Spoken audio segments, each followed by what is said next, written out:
enough, yeah.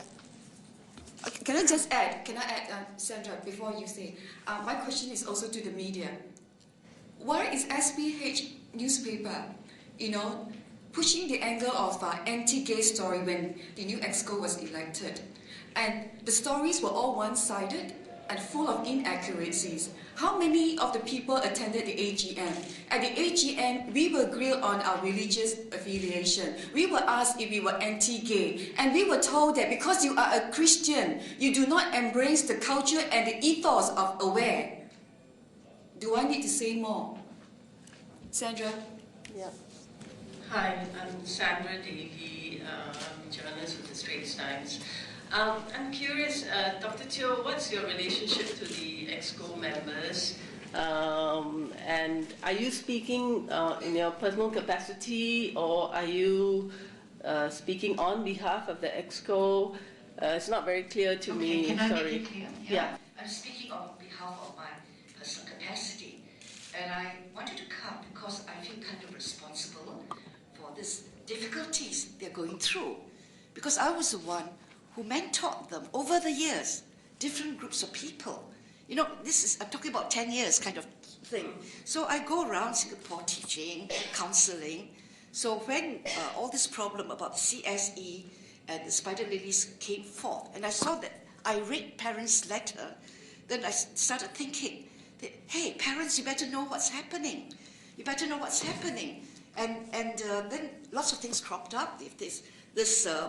If you have time, go and have a look at it. It is in the section of 10 to 14 years old, and it's a very seduction of the mind. But anyway, I talk to parents. They say, you better do something about this. Otherwise, your daughter will come back and say, Mom, I want to marry my girlfriend. Or your son will say, Dad, I want to marry my boyfriend. So they kind of got flabbergasted. What nonsense are you talking?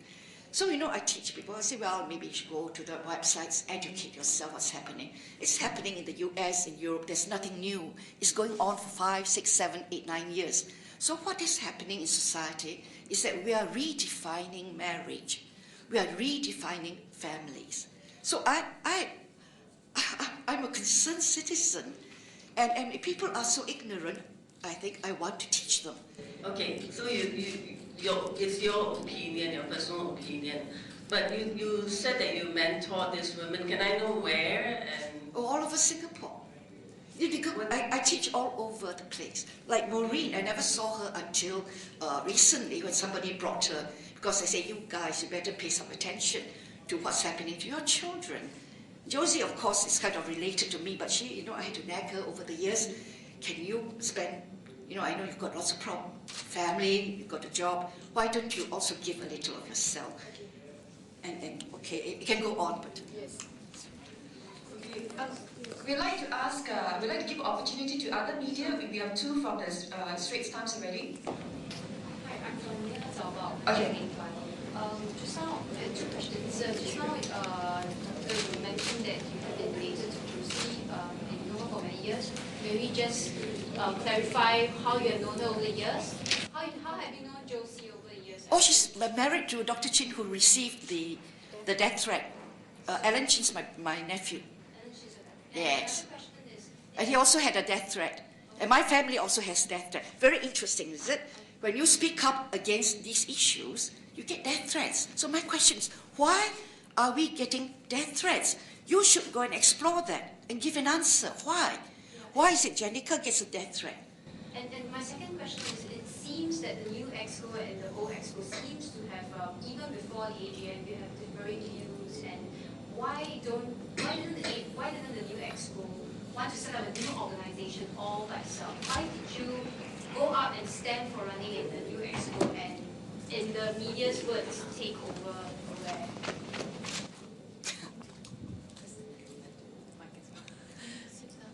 When I just want to add a point, we are proposed, we are seconded, and we are duly elected into the Exco.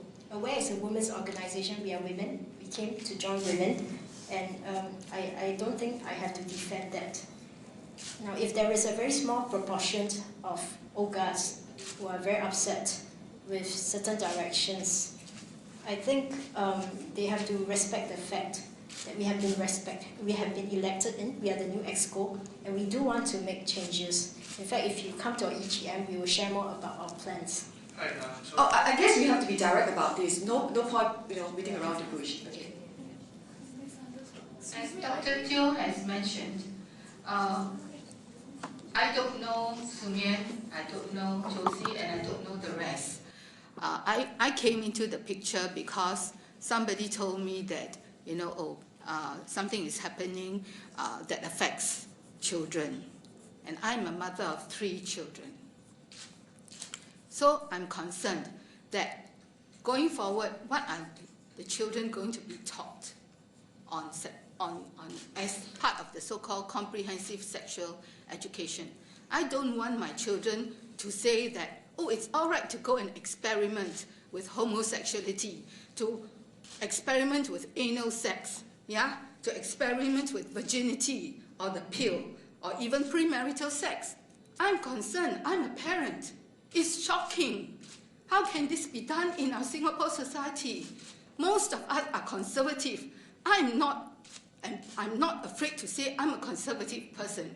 I go to church, yes, but that is my religious belief. My belief system, my religious belief is personal to me.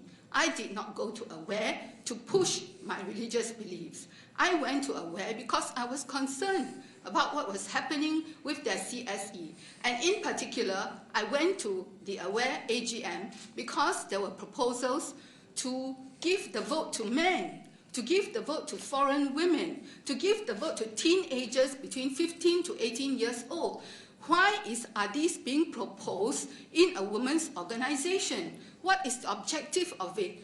All these people, the men, the foreign women, the teenagers, are already in the so-called all-inclusive membership as associate members. Why is there a need to go a step further and give them votes and give them the ability to stand as office bearers? I simply don't understand that. And it's because of this, I went to the Aware AGM to do that. And when the elections came up, there was a position for honorary treasurer. You have seen my CV. I've been in the finance line for 30 years. It was a position which I felt I could contribute. And therefore, I stood for election. And that was how it came about. Yeah. Hi, Zul from Today. This question is for Dr. Teo. Just out of curiosity, you said you were concerned about happenings at Aware over time.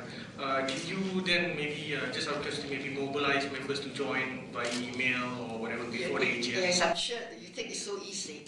It's like extracting teeth to get people interested in things of public affairs, because Singaporeans are very passive. There's a passivity. So you tell them, yeah, it's like a glass over the eyes. So of course, as I said, I work with different groups. So I send them emails, and explain them and teach them. If they're not interested, there's nothing I can do about that. But I think the time has come. You see, if you know what's happening in the United States and what's happening in Europe, there was a case of a father who went to the school and said to the principal, when you teach on homosexuality or anal sex in the classroom, can you please take my 6-year-old son out of the classroom? Like Singapore, if you teach certain things, then the Muslim child will go out and so on. So they have the same kind of policy. So what happened in that case of David Parker was that he went to see the principal by appointment.